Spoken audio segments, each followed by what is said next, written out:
വലിയ അനക്കൊന്നുമില്ലാത്ത social media ഇങ്ങനെ തളർന്നിരിക്കുന്ന സമയത്താണ് പെട്ടെന്ന് ഒരാളെ വരവ്. ആരാണ്? മറ്റാരുമല്ല, ലാലേട്ടനും ജിത്തു ജോസഫും ആന്റണി പെരുമ്പാവൂരും കൂടിയിട്ട് ദൃശ്യം 3 അനൗൺസ്മെന്റ് അങ്ങോട്ട് സോഷ്യൽ മീഡിയയിൽ ഇട്ടു. ഇട്ടത് മാത്രമേ ഓർമ്മയുള്ളൂ, പിന്നെ അങ്ങോട്ട് കത്തിപ്പിടിച്ചു. ഇവിടുന്നായിരുന്നു എല്ലാത്തിന്റെയും തുടക്കം.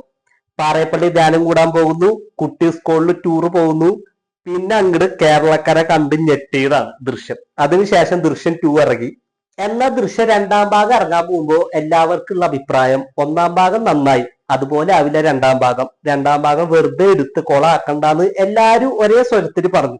എന്നാൽ ഒന്നാം ഭാഗത്തിനെക്കാട്ടി ഹിറ്റായി രണ്ടാം ഭാഗം. പക്ഷെ അത് OTT-യിലായിരുന്നു ഹിറ്റായത്.